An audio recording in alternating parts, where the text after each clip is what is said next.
So I just want to go ahead and say thank you and good afternoon, everyone. Thanks for joining us today for Superior Health Quality Alliance's Nursing Home Leadership Roundtable, where we continue our series related to turning deficiencies into efficiencies. And today is all about, excuse me, FTAGs related to environmental rounding with the focus on water management.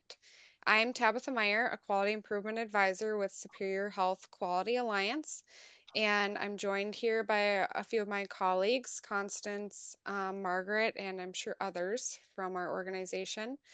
And Constance will be monitoring the chat and providing relative links um, and resources in there, monitoring that.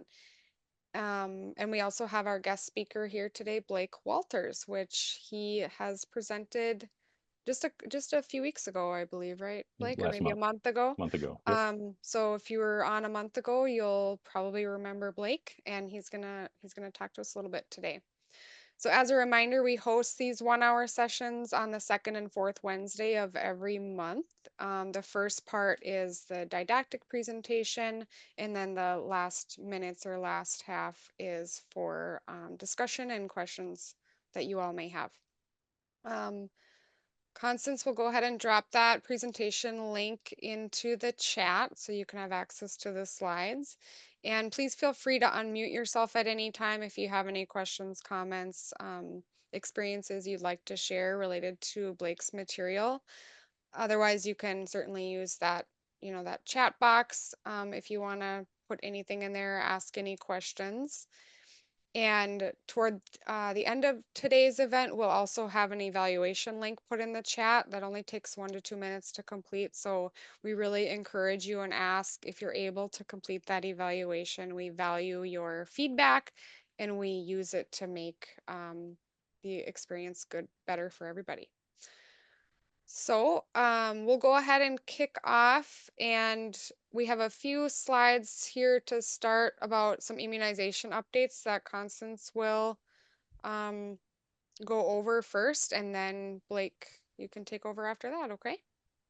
Good afternoon, and thanks for joining us. I'm really excited to talk about immunizations. You can go to the next slide.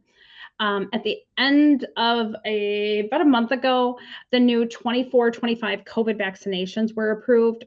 They are making their ways to pharmacy, or they are in pharmacies across the country now. These vaccines target the KP2 variant of SARS-CoV-2. The CDC recommends that everyone ages 6 months and older receive an updated COVID-19 vaccination. The vaccines are still among the best tools we have to reduce the severity of COVID infections. Both Pfizer and Moderna vaccines were approved. If you've recently had a COVID infection, you could choose to wait up to 3 months before getting the new vaccination, as your immunity is already very high.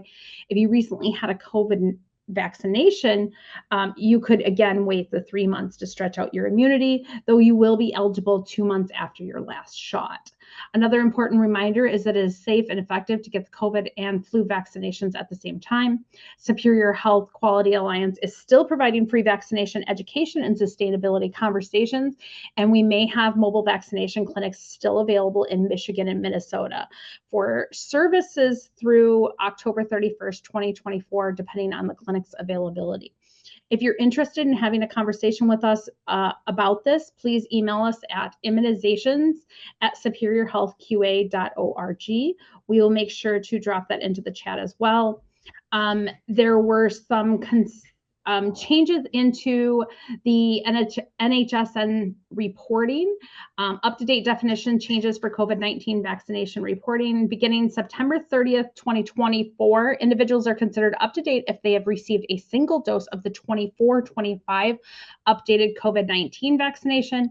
Under the newest recommendations, most individuals will not be up-to-date with COVID-19 vaccines until they receive that vaccination updated.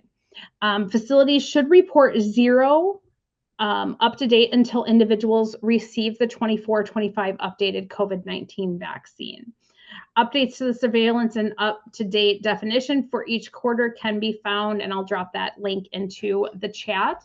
It looks like the quarter 3 reporting is July 1st, 2024 through September 29th, 2024, and quarter 4 is September 30th through question mark to be TBD'd.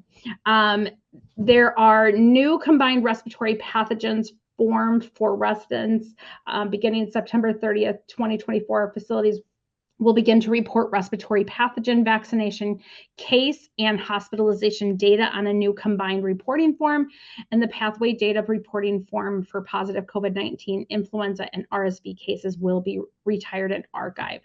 COVID-19 vaccination case and hospitalization reporting are required, while flu and RSV reporting remain optional. And that's what I have. Some of our best practices, obviously, we want you to get your residents up to date with the 24-25 vaccination. Make sure you're reporting and doing a thorough job. We don't recommend waiting until Sunday to report. Do your NHSN reporting, because if somebody's out and not available, then you can have missed time. That is all I have. Thank you.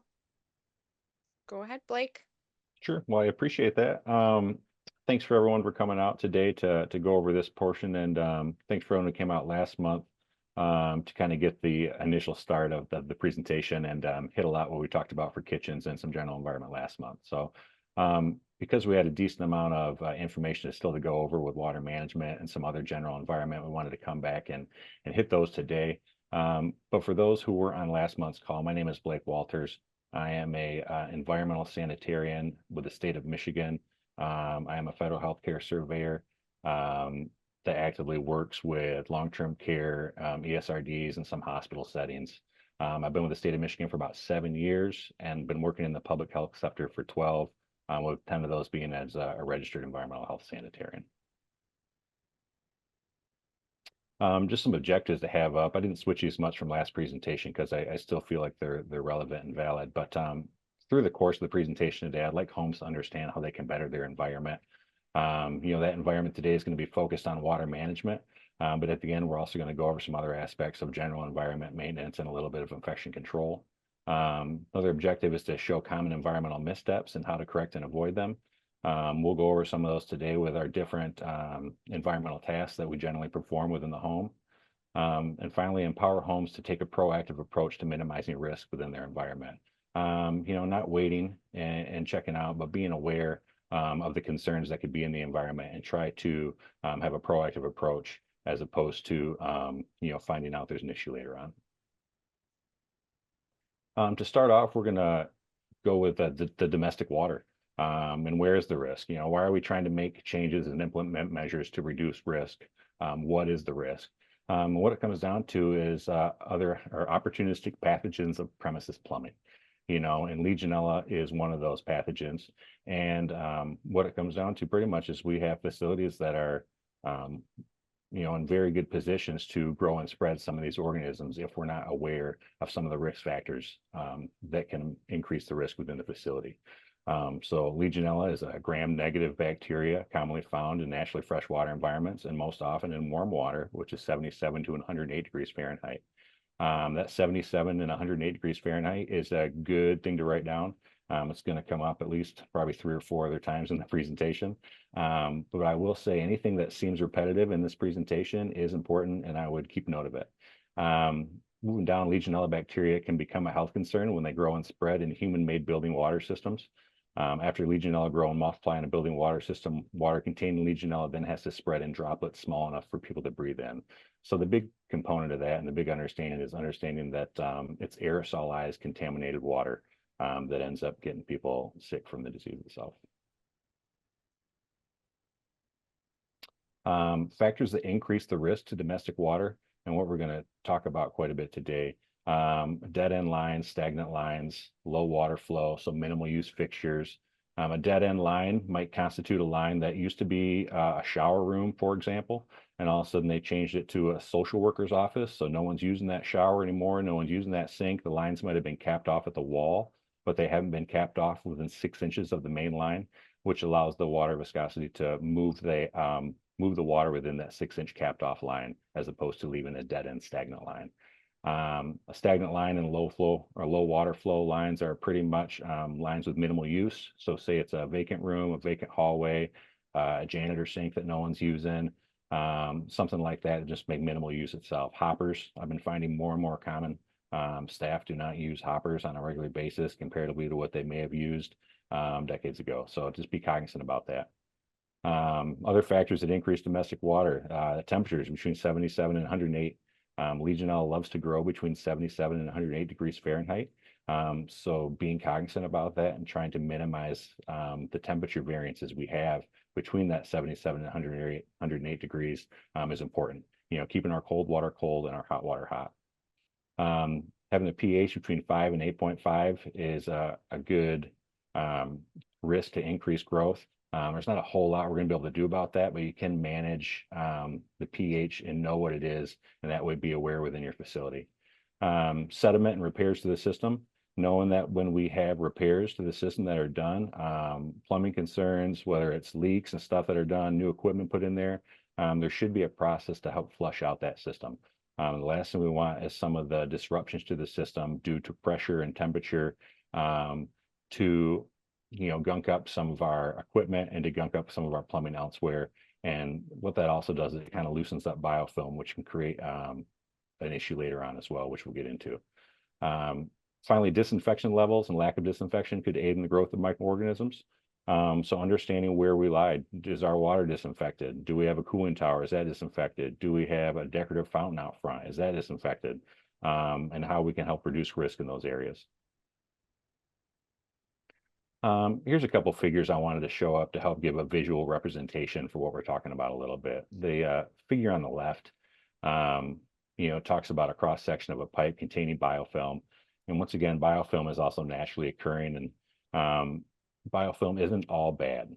So, I mean, the biofilm is a protective shield that kind of helps water slide through that pipe without, interfering with some of the, bacteria that may be held behind that biofilm. The important thing about biofilm is keeping that intact. So keeping water regular, keeping the regular temperature, keeping the regular pressure, trying not to change the consistency of the water quality. All of that can help, dislodge that biofilm and kind of release some of that secreted bacteria that's held behind that biofilm wall. Moving on to figure 2 of some of the building water systems itself. Like I said, changes in pressure, temperature, water quality, repairs, all these factors can increase the growth and more likely to create an environment conducive for the growth of bacteria. Number 2 down there, the figure, large environments not adequately maintained. That's the big concern we have. They kind of give large water systems. They show a ship there, they show a hospital, they show a large, elevated building with some cooling towers on top. Knowing where our risk lies within our building and adequately addressing that risk is important. Moving on down to 3 there, routes of transmission. So, through aerosolization or through aerosolization, which we'll talk about, devices shown there are cooling towers, showers, hot tubs, fountains. All these devices kind of aerosolize water and could have the possibility to put contaminated water into the air for subjects to inhale. Number 4 down there, breathing contaminated water into the lungs is what's the issue. So we got to find ways to minimize that risk within the facility and the home itself. As you can see, it goes on there to talk about individuals at risk, which we'll get into a little further, but pretty much falls into our residents and our homes for sure. Some notes about transmission of Legionella. So people can get Legionellosis when they breathe in small droplets of water in the air that contain the bacteria, which we just talked about. Less commonly, people can get sick by the aspiration of drinking water containing Legionella. This is where some of our issues with ice machines and cleaning some pieces of equipment come into play. It's not as common, but we still want to be cognizant and aware that those are risks that could happen within the homes. And finally, Legionella spread from person to person is not a meaningful route of transmission. So understanding that our residents are not getting Legionella from each other, and there would be some sort of environmental contamination and source elsewhere in the facility. Some other transmission sources of Legionella with some human-made water systems that can transmit. Just more areas of the home to be cognizant about in regard to pathogen growth and spread. These are the main routes of transmission of the disease. So shower heads, sinks, faucets, cooling towers, hot tubs that aren't drained after each use, decorative fountains, water features, hot water tanks and heaters, large plumbing systems. Some of this can come down to preventative maintenance. Some of it can come down to equipment, falling in disrepair and having other issues with it. But, knowing that we have roots within the facility or the home itself that can cause these transmissions are where we should start to try to help reduce risk within the facility. To kind of touch base on some of the spectrum of clinical disease, inhaling Legionella roughly 95% of the time does nothing, as it has less than a 5% contraction rate. 20 residents could take the same contaminated shower, and statistics show only one of them on average will get sick. So those illnesses itself will come in the form of following. If they do get sick from that illness, it's going to either present with Legionnaire's disease, it's going to present with Pontiac fever, or a different extrapulmonary infection. I think the big risk itself lies with Legionnaire's disease. As you can see through the extra text there, hospitalization is common with a case fatality rate of 10%, and that increases to 25% for healthcare associated cases. I didn't find it, and I didn't put it up in this slide, but one of the last times I looked at the update, it was almost 75% of all Legionella cases come from healthcare institutions as a whole. We can kind of put together some of the why for what the reasons are. We have immunocompromised population that are regularly exposed to aerosolation through showers or other means in the home.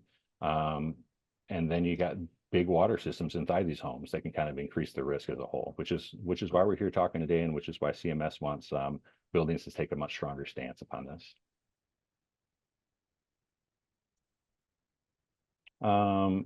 So it's another slide talking about the spectrum of clinical disease, the risk factors. This slide goes over in a little more depth some of the risk factors that increase the likelihood of illness and severe illness. As you can see, it gives a clear picture that our residents are at risk. People 50 years or older, current or former smokers, people with chronic lung disease, people with weak immune systems, people with underlying illnesses such as diabetes, kidney failure, or liver failure. All these are going to increase the risk. So it's important to take a strong stance on this as a home and find the ways that we can reduce the most risk within the home. So what is the regulation? I know there's a lot of words on these next handful of slides, but I felt like the full text of FA 80 in concerns with the regulatory requirements over the water management plan were good in this spot. And I wanted facilities and I wanted homes to have the availability of this regulation right in front of them. So I'm not going to go over the regulation word by word, but some of the background, or wanted to add the regulation context. We'll go over the concerns and what the intent of the regulation is. Some of the background of the organism is what they're talking about in that first paragraph, as well as the increased risk for individuals within the homes. The second paragraph kind of talks about water systems best suited for Legionella growth and outbreaks, in which case long-term care facilities are very vulnerable in that facet.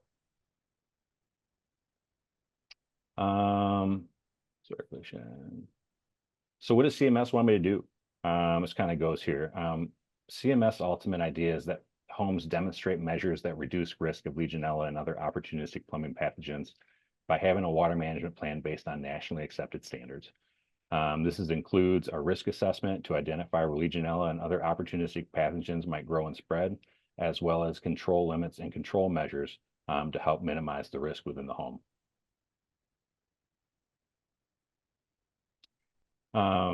Moving on towards the regulation, it talks about the description of the building's water system using text and flow diagrams for identification.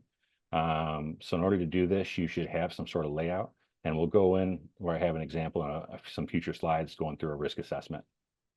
Additionally, control measures may include visual inspections, use of disinfection, temperature. Using these control measures to adequately assess the home and reduce the risk is important.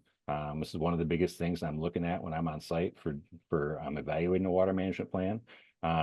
Who's in charge? Who's the team? What are the control measures? Do you have control limits? Making sure if there's a control measure that we put in place, that there's a limit also to go with that measure.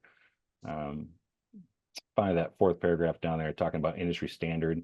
CMS wants you to use nationally recognized resources as the basis of your plan. Don't start from scratch. They give you some very good resources there with the ASHRAE guidelines, the CDC toolkit, the EPA's technology for Legionella growth and Pemesis prumbling.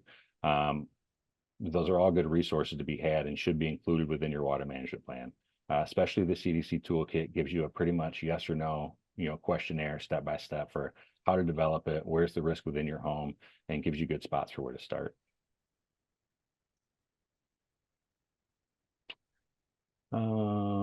They have a paragraph in here that talks about Legionella samples or cultures not required to be taken at this time. Just as a side note, taking Legionella samples does not reduce the risk of Legionella in the system.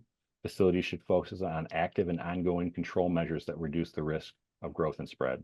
I can't tell you how many times I go to a facility, I ask them about water management, and they're like, yeah, we have emergency water. It's in the closet. I said, well, no, the water management plan for the reduction of Legionella. And they were like, oh, we take Legionella samples annually. So I have to go over a conversation pretty much like when you take that sample, it takes 10 to 14 days to get that sample back. Say you get a negative sample. Now 10 and 14 days ago that we may or may not have Legionella within the system at that time. Taking the Legionella sample, I'm not going to say it doesn't have its benefits in certain situations that may apply, but I don't believe it's great for ongoing risk reduction within the facility as a whole. The second paragraph talks about working with state and local officials in the case of a Legionella outbreak or if some other opportunistic plumbing pathogen occurs within the facility, and to work together on a remediation if the water management plan was adequate or inadequate.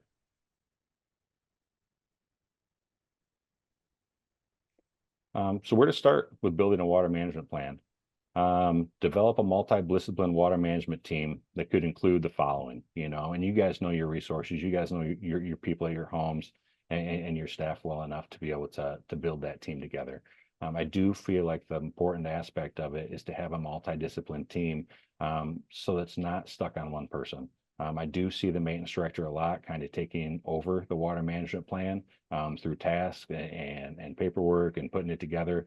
But the best way around it is to have a multidisciplinary team.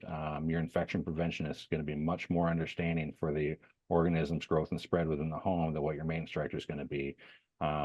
So just to divide some of these tasks up, create the team, finally, once that team is formed, to identify a team leader. That team leader just could help delegate tasks and make sure people are held accountable within the tasks they're delegated to. Finally, clearly articulate the responsibilities of each member of the water management team. It may not be an even spread for responsibilities, but I feel like articulating each member of the water management team to at least have a base understanding for their responsibilities and duties is important. So where to start with developing a water management plan? So now that the team is in place, information on the home should be collected. Let's gather information on the water supply system. Are we on a well? Are we on a private water supply? Are we on a municipal supply? Gather information on the water uses and users within the facility. What is our water being used for? And this is kind of understanding some of the pieces of equipment that it may be going to, understanding our hot water system a little better, understanding whether we're big enough to have a cooling tower or not. All that is important within the plan itself. Then describe the system, including the treatment. So describing the system is going to be part of your risk assessment. It's going to show where the water's coming in and where it's going until it goes all the way to the drain. It's going to describe going off into fire suppression, all the cold water lines that would hit, then all the hot water lines that are being supplied as well. Discuss the quality of the incoming water. I think it's important within your water management plan to have your municipality's annual water report. What better way to know the minimum and maximum requirements that the municipality has put out for total chlorine than to get their water report every year and understand how that relationship factors within maybe your results from that your home may be getting from testing disinfection within the water supply. Identify hazards associated with the home's water supply. Once again, identifying where our shower rooms are at when they're connected, identifying the boiler temp on our boiler to see if we have a kill step, identifying stagnant lines, dead end lines, how long vacant rooms should be vacant before they're flushed. I think all of that is good to go into the identification of hazards within the home. Finally, identifying existing control measures, if any. Upon the development of a water management plan, you might not really have any control measures. You may be finding that the facility is already set up with some established control measures that have just been ongoing, such as having a kill step in your boiler. If you have a boiler set point at 140 degrees for 3 minutes, anything that would make it back on that hot water supply would at least die within the boiler itself, as opposed to being then shot back out through the hot water on the recirculation pump and have an everlasting environment for growth. Here we go with the example of the schematic drawing of a building water system. So as you can see here, they're pulling in municipal water from the 4-inch pipe off of Maple Street. I think there's probably at least a 20% chance someone gets water off of Maple Street on this call. That's my guess. First, it goes into fire suppression. After fire suppression, it kind of goes and fills the cold water distribution system. As you can see on this figure, this is probably a rather big building if it has a cooling tower on it, a decorative fountain out front. It's got, what, 5 ice machines, sink, showers, hot tub, pool. Being cognizant about where these all get water is important within the flow and understanding the water within the facility. Moving on down to 3 to heating, when that water siphoned off to the hot water systems, hot water storage, maybe a different hot water system that just feeds kitchen and laundry. That's pretty common in the homes that I go into. How that water system goes from the storage tanks to the fixtures as a whole, sink showers, kitchen appliances, and then finally how everything kind of exits through the sanitary sewer. I do believe this is one of the better looking risk assessments. Granted, it's an example off of the National Environmental Health Association, so I hope it's pretty good. But it's always nice to have your kind of key in the side of the risk assessment to show like, hey, this is where stagnation typically occurs. We don't have any disinfection for our hot tub regularly, so it's something that we have to implement. We have to add, say, bromine, weekly. But this kind of gives you a good starting point for where to hit your facility to start reducing the most risk you can. So once that risk assessment is done, it's kind of deciding on the control measures and limits to take place. This first one here talks about water age and stagnation, making sure water is moving and being used in the system, ensuring stagnation is not occurring and aged water is not stacking. Once again, I talked about this before, whether it's an empty room, vacant hallway, we got beds offline, we got janitor's closets at the end of C Hall that no one uses because it doesn't have a pre-dispense on it. So all the other housekeepers use the one on B Hall. All this stuff is situations I see very frequently. Hoppers is one, especially if you have a hopper with a mop sink faucet over top. Most likely no one's using that mop sink faucet if they're using the hopper at all. Most of my facilities have been removing hoppers. I don't know how that is in other states, but we don't have any legal regulation that holds facilities to maintaining, hoppers, especially in every sold utility room. Another key component is disinfectant. Ensuring an established control minimum of disinfection is available. So if you're on a municipal supply, typically municipalities would supply a home anywhere from 0.3 to 1.0 part per million of total chlorine. And our main concern is making sure we have a level of what's considered free chlorine within the water, which is how much is available for disinfection. So as the municipality sends that water to your facility, that water is going to naturally come into contact with biological and organic matter within the water. And some of that biological and organic matter is going to take up some of the available chlorine in the system. So when we test it as a home and we test for free chlorine, it's showing how much is still available for disinfection within the system. And ideally, we're able to maintain a level of disinfection predominantly within our hot water, because that's the big concern. And then if we're able to maintain that, we would establish control limits of 0.1, 0.01, some sort of limit that would show we're able to maintain a minimum at some level without going to zero. Thermal control, temperature, permissive, on the third one down there. Minimize water between 77 and 108 degrees Fahrenheit, as it's the best environment for Legionella growth. You can do this by installing mixing valves, point of use mixing valves, create kill steps in the system. Like I said before, hot water has the higher risk of developing pathogens. So a lot of focus on the hot water should be done. When I have homes use disinfection and test for disinfection. It's 5-to-1 for hot water samples to cold water samples. Your cold water sample is good to give you a baseline for what we're looking at. But our main concern is our hot water off gassing and burning off chlorine in the system faster than the municipal supply is replacing that, maintaining a residual within the system. So going on, yeah, water management plan and reducing the risk.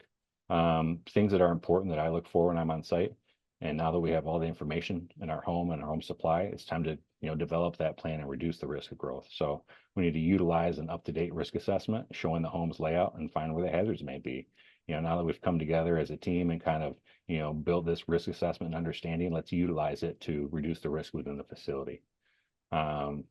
Establish a list of fixtures that need routine flushing, how long and often, and how to document.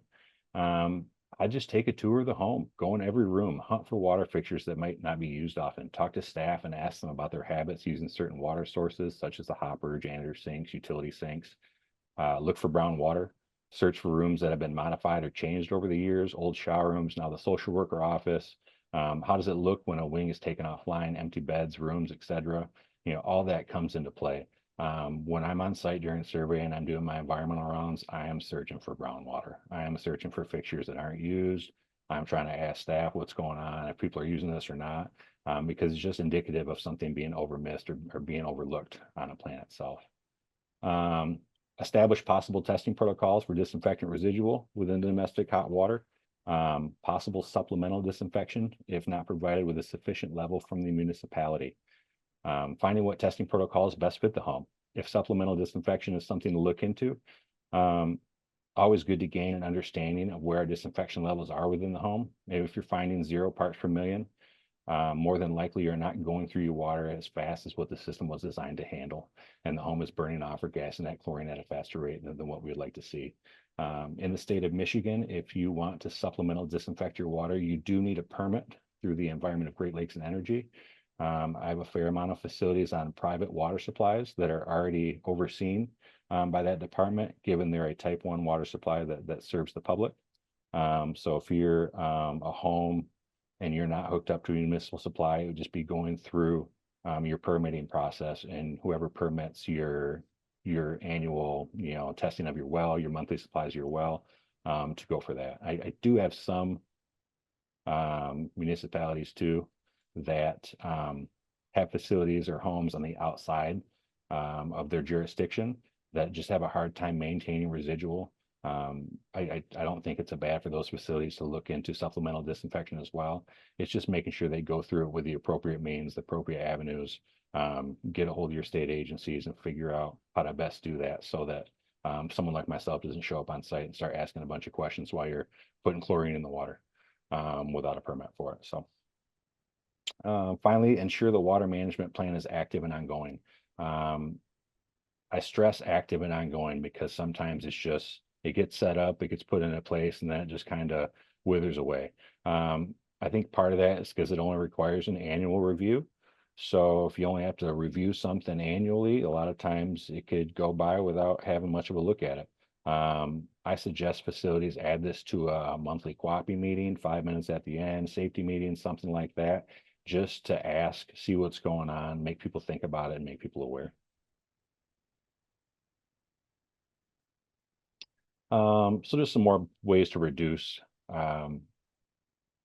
That first step I'd mentioned before, create a kill step within the hot water system by having a boiler set point above 140.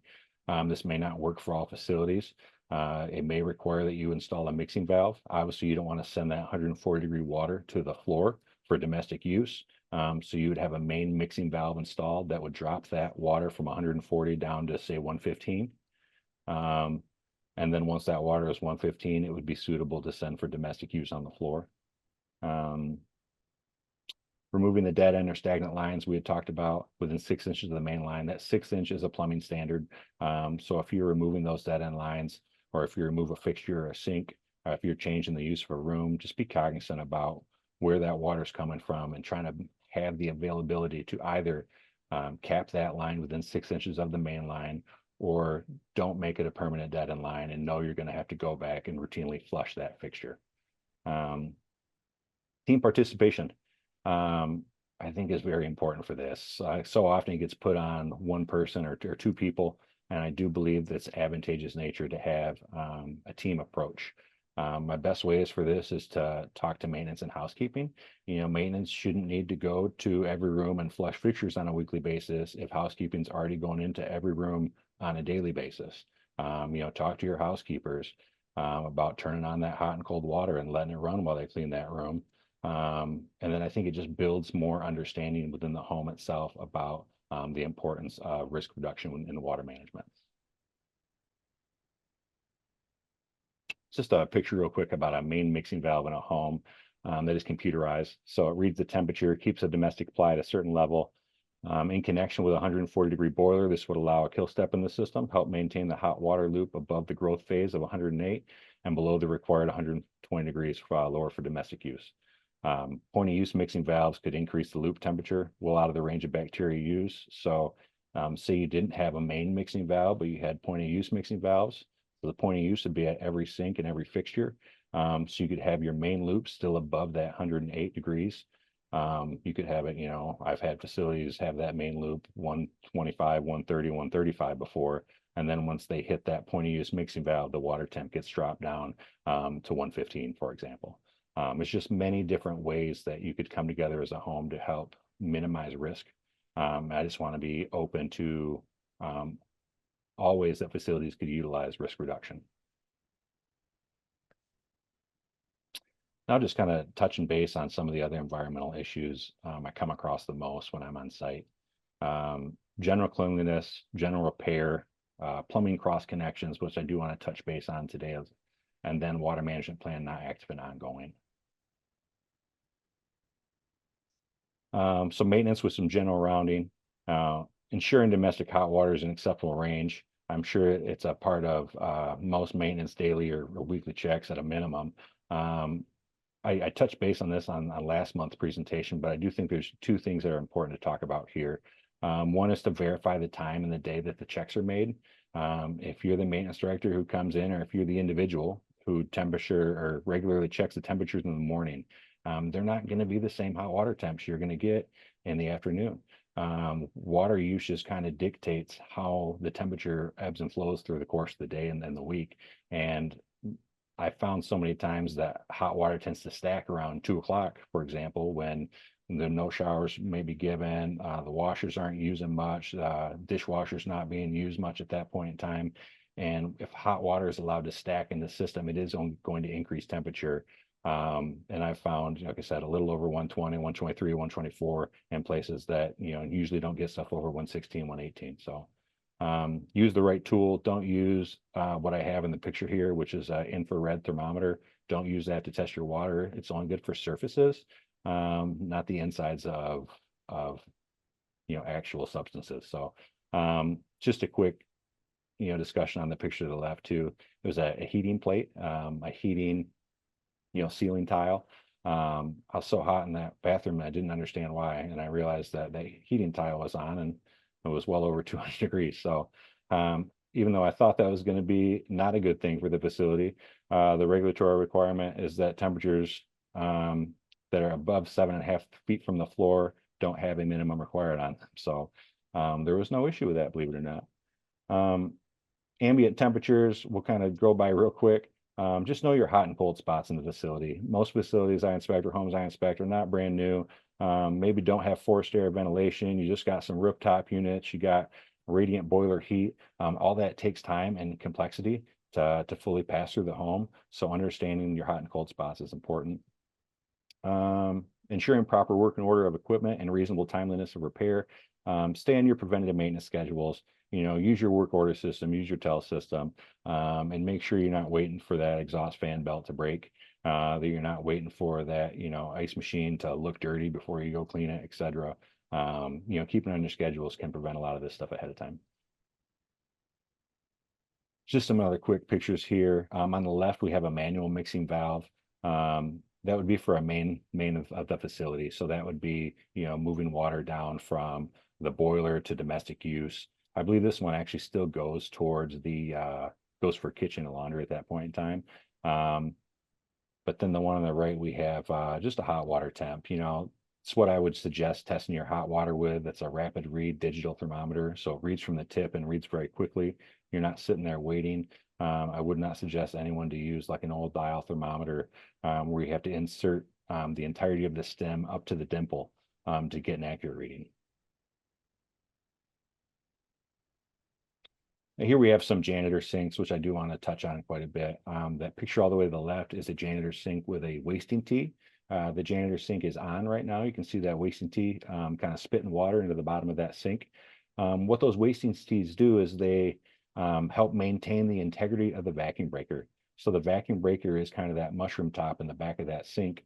And that vacuum breaker is not approved for constant back pressure. So what we tend to find is staff like to leave the mop sink on if it's connected directly to a chemical dispense system, and that way they can just hit the dispense system to dispense some of that chemical into their mop bucket, floor machine, whatever. What that does is it puts undue back pressure on the vacuum breaker, which it's not approved to handle. It's going to stick it in an open position, and once calcium, lime, and rust kind of impede its ability to shut back down, it's no longer a good functioning means of a vacuum breaker and protecting the potable water system. The two pictures on the right are actually a pressure vacuum breaker system. So they do make pressure vacuum breakers that are approved for overhead sprays and approved for constant back pressure. If a facility wants to look into something like that, they're more than welcome to. But I do find the wasting tees and sidekicks, like in that first picture to the left, that spits water and moves it, tends to help because staff don't routinely like to leave water running. So they see that wasting tee leaking water and they shut the water off, which relieves the pressure on the system. Just some other pictures of general environmental rounding. Cleaning on the picture to the left, and sure we're not letting accumulation of debris happen on the windowsill. Just general repair of the facility, the soffit kind of falling off, openings within the facility, whether it's just in a room or an outer opening, all that kind of promotes the availability of pests. In the picture to the right, we actually have moisture that's been coming through the wall, kind of seeping down and leaching on the wall there. So just being cognizant of these issues that do come up in the home. And, when I see these, my first question is, do they know about them? Are you aware? And some of these, it's egregious where I really hope they do. But some other ones too, they might not know about them. So the only way you're going to know about some of the stuff is rounding, talk to staff, talk to residents, and be aware about it. I like to add some of these HVAC units. Wall hung units are very popular. I know I had some of these in my last slide as well, or my last presentation, but just making sure that they do require some preventative maintenance. They're not the easiest units to clean. So it's something I check when I'm on site, and it's something I always put up a flashlight to see how bad they've gotten. So just be cognizant that these do require some preventative maintenance. They do require some cleaning and care. And you're not going to always know how dirty they get until you shine a flashlight up there to check them out. Some environmental rounding regarding infection control. Things I look for are potential contamination to clean and sanitary supplies and surfaces as well, improper storage, contaminated dirty surfaces. I'm time stamping, seeing how long that surface stays dirty. Things can get dirty in the home. It happens every day. It just needs to be a thoroughness and a frequency for cleaning that seems to be relevant and enough. Look for ways that minimizing risk makes a task easier. Once again, just trying to find the easiest way for staff to do the appropriate task, as opposed to kind of putting in hurdles within what the appropriate task may look like for that. Just to check out this picture to the right here, one of the things I look for is open and exposed linen, how it could become contaminated. I don't like to see open and exposed linen in shower rooms, for example, especially stored next to the commode. Just not a great location to keep things sanitary. Just some other pictures Tabitha was really excited I added today. Just the picture all the way to the left is a shower tub. They're not using the tub anymore. That doesn't mean they can just use it for a rack to store briefs or a pile of brief holder. Like, no. When I see stuff like that, I just start asking questions. Is that how things should be stored? Is that how you guys expect briefs to be stored? Is this where you guys normally store briefs? What are the answers to those questions? It's probably no. Moving on to the picture in the middle, being cognizant about slings, making sure we're going through after we use slings, inspecting them. You know, I don't like to go through and see slings like that with debris and stuff on them, especially in homes where they're shared. So making sure you're cognizant that after you use a sling, you should kind of overview, see that sling, inspect it on the wall before you put it back. The other two pictures on the right, the one just under a clean linen closet. You know, there's just a handful of debris down there. You can tell stuff hadn't been swept or mopped. One of the things I talk about is I call the bottom barrier. So as you can see, the bottom of that linen cloth does kind of have a bottom barrier on it. And what that does is it protects the bottom linens from contamination for dust or debris or mopping and cleaning. You can see that's a smooth and easily cleanable floor. Hopefully at some point in time, someone's mopping that area. If they have to mop underneath the clean linen closet or the clean linen rack there, they're not going to contaminate those bottom linens. Picture in the bottom right, it's obviously a commode over or a chair over commode in a spa room. It just kind of hints on all the extra services that some of these pieces of equipment have. Making sure that we inspect them, we're getting underneath, we're using a flashlight, we're looking to make sure they're clean and sanitary after being used. Just a few more pictures here underneath the shower bed. Um, you know, just surfaces that over time you have to find, or at least that I've found over the years of doing this job that just tend to get overlooked. That's one of them underneath the shower bed and underneath the pad and the mat. I always look under those now. Generally don't find them very clean all the time. So I do think it's an important surface that's out of sight, out of mind quite a bit. The linen cart here, if you ever have to use a piece of plywood to fix your linen cart, it's too old. You should just throw it away. So plywood's not smooth and easily cleanable. Even if they painted it, I probably wouldn't love it anyway. So just know that when staff needs new stuff, that they get it rotated out. It's just more of a concern having it there than using it like that. The picture all the way to the right is the underneath the resident shared bathroom sink. I had to tie my shoe one day in the middle of a survey, and I just wouldn't have normally looked underneath the sink. So now I do. It's really easy to clean the top and the sides of the sink, but to let that stuff roll and kind of gather in the underside, I do find quite often now that I know about it. So should have had this slide a little sooner. I told Tabitha to change it. She didn't for me, so no big deal on her. But just keys to a successful water management plan to help wrap up here. Have a team, help oversee and participate in the water management plan, divide tasks evenly, decide on the best risk reducing control measures and limits for your home. You don't have to do 50 different, control measures and control limits. Find the ones that are going to be most advantageous for your home and try to implement those to reduce the most risk. Finally, at the bottom there, monitor control measures and ensure limits are maintained. This is an important aspect of it. If we're going to have control measures that we're going to hit, we need to know that there's limits and to be maintained. I can't tell you how many times I've looked at, we test every week the disinfectant level of the chlorine. And then I go and look and there's tons of zeros on the sheet. Yeah, we didn't have any that day I tested.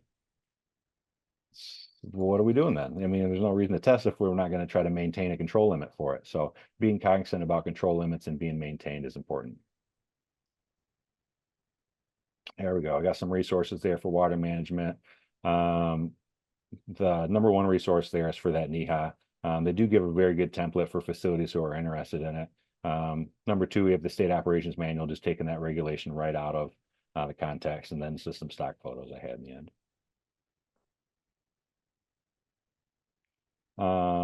Additional water management plan resources. So the first three there are right out of the state operations manual, the ASHRAE guidelines, the CDC toolkit, and technologies for Legionella control and premises plumbing.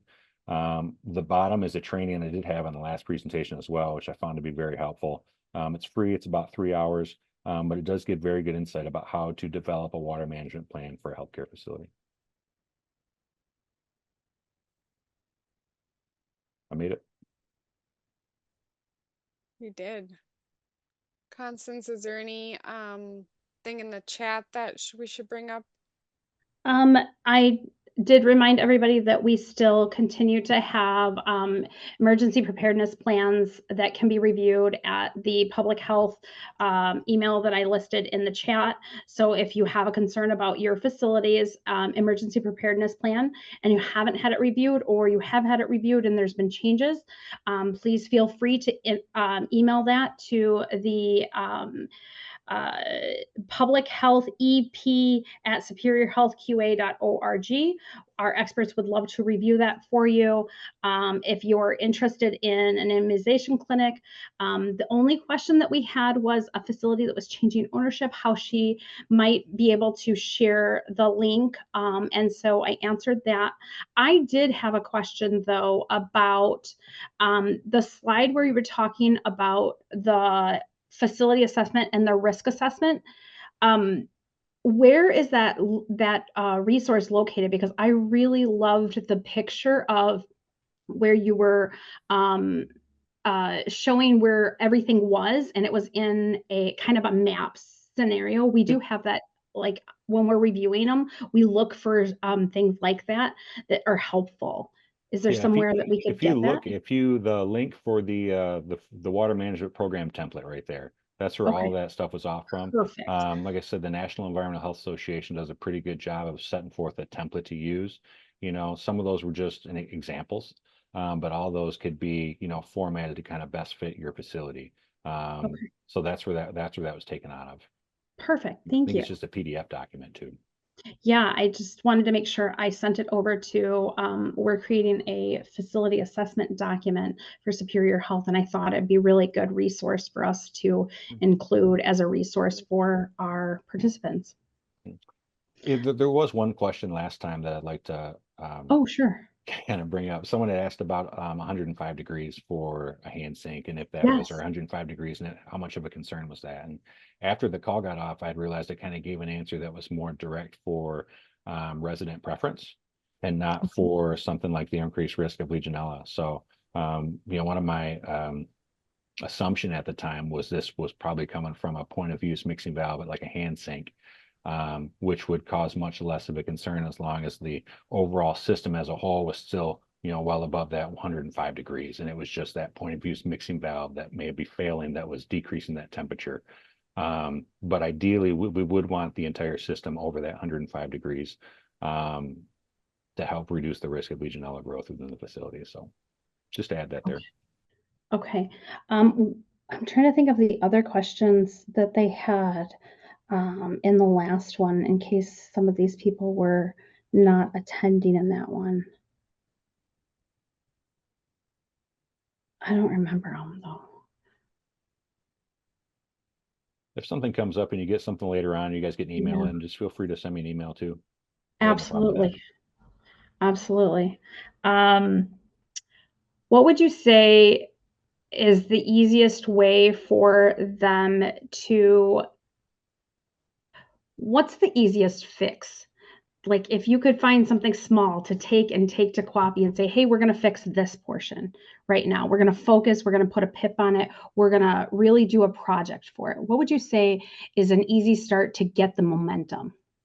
I think depending on where they're at, if they understand their facility and they understand their system, control limits, establishing control measures in the facility, that's what's going to actively reduce risk. And those control measures, I guess we've gone over. I think flushing is the easiest one to go through.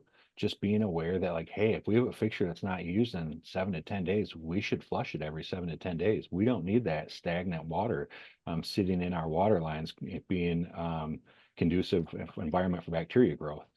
We should make sure we're hitting these fixtures, at least weekly, 7 to 10 days for a couple minutes and help removing that stagnant water, replacing it with a fresh municipal supply. Nice. Thank you. Great idea. Yes, and thank you for adding to the discussion, Constance, and reading from the chat. I really appreciate that. Thank you, Blake, for all of the expertise and experience that you've shared with us today. And just as a reminder, we'll get that link if you haven't already for the evaluation in the chat. So please fill that out and get ready to join us for the next leadership roundtable, which will be held on October 9th at 12 Central, 1 Eastern, right? Where we'll continue our series on turning deficiencies into efficiencies on an insightful session from Thomas Jankowski and Sharon Milberger on disability awareness training for health professionals. Thank you again for everybody that joined us, and thank you for your participation. We look forward to seeing One you. last thing. One Yeah, last thing. We only have 2 more roundtable series. yeah. The next one and the 2 weeks after that will be our last 2 sessions, and then we will be on a pause to see if it's continued into the next scope of work. So we are heading into the 13th scope of work, and so we're very excited and hoping that we get to continue these series, but if not in the roundtable series, there will be new and upcoming things, so look forward to that.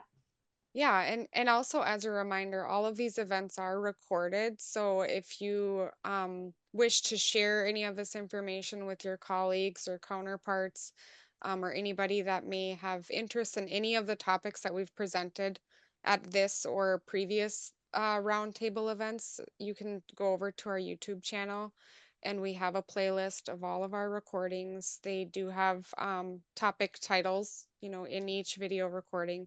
So please feel free to peruse that library of videos too as a resource. All right. Thank you, everybody. Have a good rest of your week. Bye. Thank Thank you you. so much.